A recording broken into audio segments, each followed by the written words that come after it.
What is up, everybody? Welcome to another edition of the Weekend Roundup here on Touchline Talk. Thank you so much for tuning in. As always, be sure to hit that subscribe button so you don't miss any of the content I put out every single week.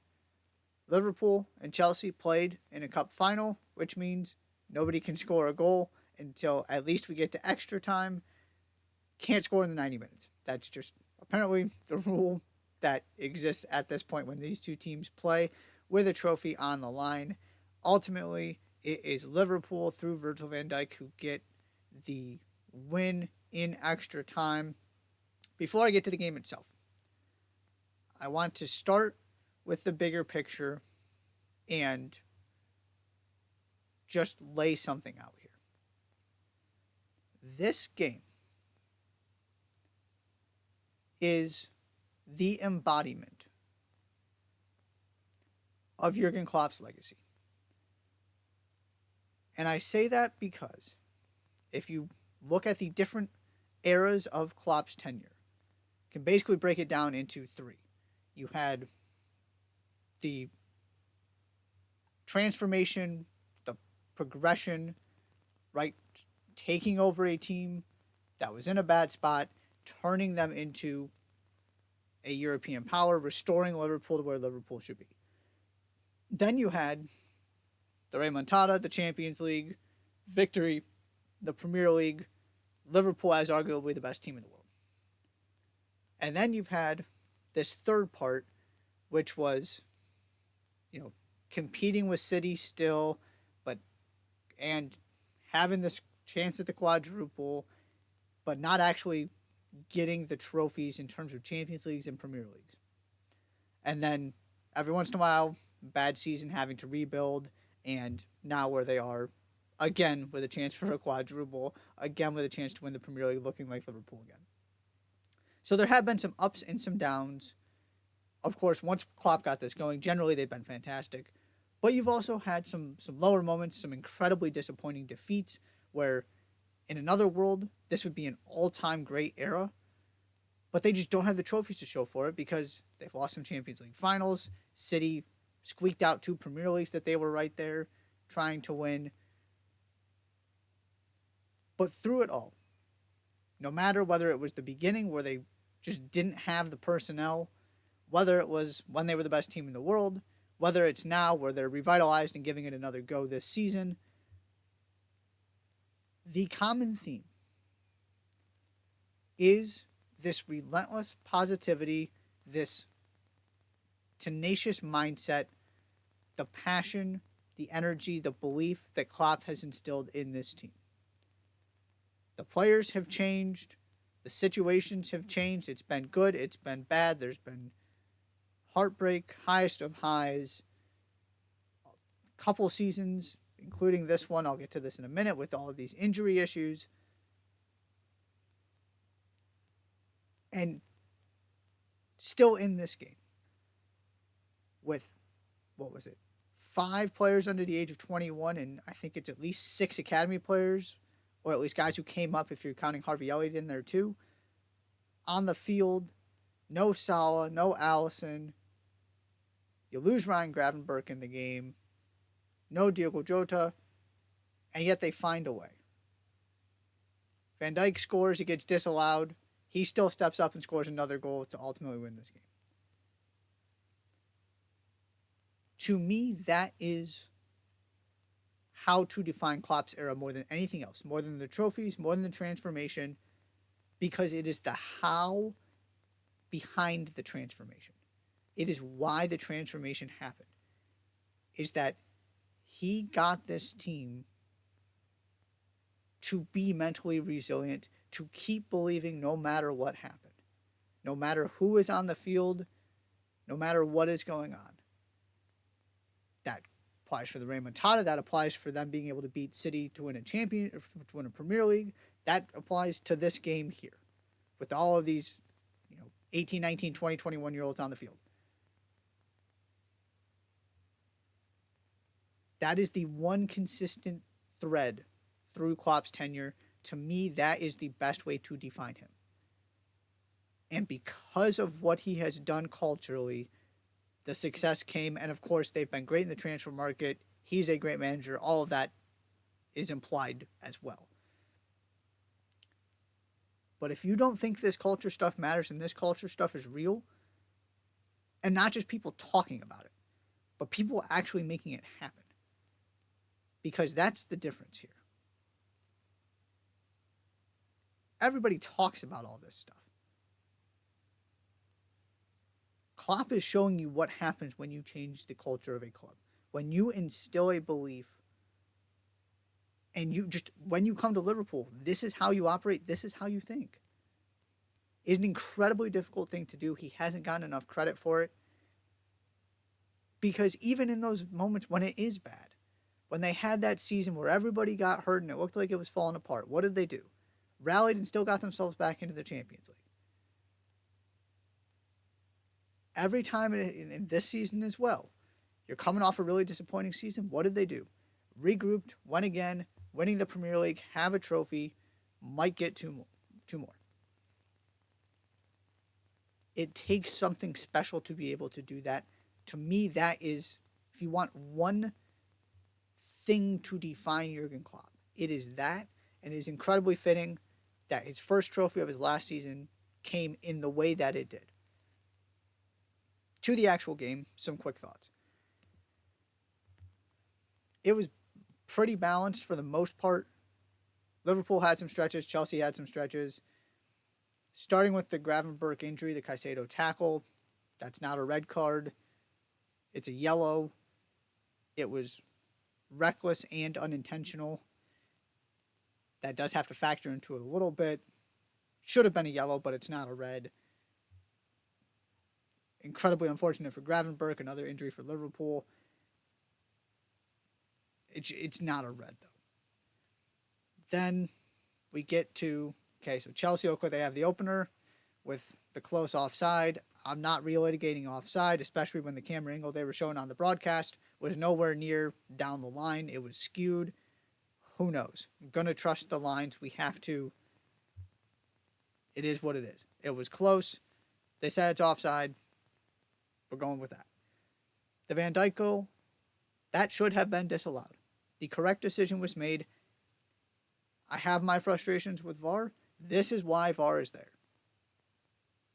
Endo interferes with play. This is not about it being a foul. This is about an offside player impacting what happens next. Because he sets a screen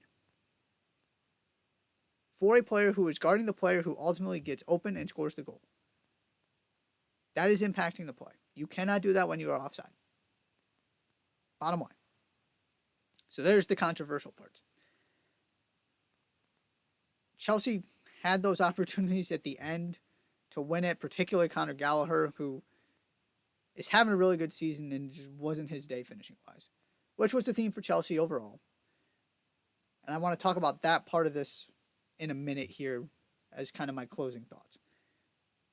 Then you come out in extra time and it's Liverpool, who looked completely gassed and hanging on for dear life, who take the initiative. Then Chelsea have a good stretch at the end of the first extra time. Liverpool kind of take the momentum back, ultimately get their goal. And it just never really felt like you were going to get that much of a response from Chelsea. That goal, it came late enough. You just felt like that was it, and it ended up being the case. Real quick on Chelsea. You have an opportunity to win a trophy in a season that's not going particularly well. You catch Liverpool at a very convenient time if you're the opposition, with no Salah, 12 guys now or whatever it is, injured, 13, something like that. All of these academy kids out there. You have the opportunities to win the game. And it's the same story here. And this is my big concern for Chelsea moving forward. They do not have a consistent finisher, a reliable finisher. And I really thought Christopher Nkunku was going to be that guy, and maybe he will be. He just hasn't been on the field enough, hasn't gotten comfortable enough for us to make a determination. Right now, he is not that guy. He can absolutely become that guy as he continues in his Chelsea career. But they have spent $1 billion and haven't actually addressed some of the glaring holes in this team. They got all these attackers. You saw how many of them they threw out there. Pretty good between the boxes. Make stuff happen. And when it comes into those decisive moments, they either are not good enough or not confident enough. Because clearly there are some very good players here. There's a reason they went and spent all that money on Mudryk and had to fight off Arsenal to do it. Raheem Sterling has scored boatloads of Premier League goals, although he has never been a good finisher, and I stand by that. At least from Manchester City on. He scored a lot of goals that were tap-ins because of City's system. He doesn't have any confidence right now. You can go down the list. Cole Palmer is having a good season. Cole Palmer might be the best finisher on this team right now. That's a problem. And then you also have, DCC had a rough game at center back. Thiago Silva is still out there. Not in this game, but generally speaking. So they have one center back in Levi Cowell that you can trust. And still don't have the number 9 position sorted. I thought Moses Caicedo was going to be a home run, can't miss. That makes all the sense in the world. You can play him on any team in the world. He's also having a bad season, didn't have a great game here. I'm still holding out hope he figures it out in year 2. But you can keep spending money. They're not solving the problems. And that's what scares me moving forward. It has gotten somewhat better under Pochettino. I believe in Pochettino as a manager. There have been some good things that have happened, particularly so far in 2024. But what is the actual big major improvement that's happening here to get this team back into where it's supposed to be with the Liverpools and the Arsenals and the Manchester Cities and the Tottenhams of the world? They've spent over $1 billion. And the same issues are still there. And so it was just incredibly fitting to me, and this is where I'll end on this game. You just couldn't have put in so many different... trying to find the right word. Just themes and things that we believe to be true in one game. Of course, these two teams can't score a goal in regulation. Because they just can't in a cup final. It has to be scoreless. And of course, Chelsea missed all of these chances with all of these expensive attacking players. And of course, Van Dijk looks like he has the goal, but then he doesn't, but then he does. And he's the one that ultimately wins it in Klopp's last season. Of course, Klopp gets his trophy. Of course, Liverpool do this without all of these key players. It's just the epitome of where these two clubs are at. It's all of the fortitude, the resilience of Liverpool, and all of the shortcomings and disappointments of Chelsea. Wrapped into one, you got it all in this game. Liverpool, your Carabao Cup champions. Major League Soccer also got underway this weekend. I wanted to give 3 quick standout things that really got my attention over the weekend. Trying to look at things I think are actually going to be telling this season. Who knows if I'm right or wrong, but here we go. First, I know Seattle lost to LAFC. Pedro de la Vega is the real deal, though. And Pedro de la Vega, I am becoming convinced very quickly, is the most important offseason addition in this league. Because you see what this team is without him, and you see what this team looks like when he enters on the field. Night and day. And that is because the Seattle Sounders scored the fewest goals per game in their MLS era history last season. Jordan Morris had that great start, and then he struggled, and nobody picked up the slack. Because they don't have somebody at this point who can be that difference maker, that creator, that person who just gives you that extra bit of quality, that creativity on the ball. That is Pedro de la Vega. That's why he was brought in. If he is this kind of player every single game, you saw him. He wanted the penalty. He wanted the ball. He was making things happen. He was running by guys. This team can win trophies, can compete with anybody in MLS. They can contend for the Supporters' Shield. if he is that guy every single game. That is how important that piece is to this team. Because they have everything else. They've got guys that'll do the dirty work. They've got Christian Roldan to bring it all together. They've got a really good back line. That's why they were still good last season. Defensively, they were excellent. Jordan Morris can score goals. But they need that elite playmaker, that creative force. If that's De La Vega, this team's ceiling is as high as any in the league. If he doesn't end up being this guy every single game, they'll be good because they're the Sounders and they're awfully talented. They're not scaring anybody in the playoffs. They're not winning trophies because they are too one-dimensional. They need something to kickstart this attack that is supposed to be Pedro de la Vega. He looked like it will be Pedro de la Vega from that debut we saw. Number 2, game of match day number 1, and I am recording this during the Red Bull Nashville game and before Inter Miami LA Galaxy, so maybe it ends up not being true. But I think it's a pretty safe bet to say the game of this weekend was the Chicago Fire's trip to Subaru Park to play the Philadelphia Union. You had 6 total goals, 4 that counted, dramatic ending, everything you could possibly want. The takeaway here for me, though, is what you saw from the Chicago Fire. Not only from a tactical perspective of having a plan and actually looking like this is going to work, and having Kellen Costa come onto the field and make a difference, but just the intensity, their desire to win the ball, their ability to fight.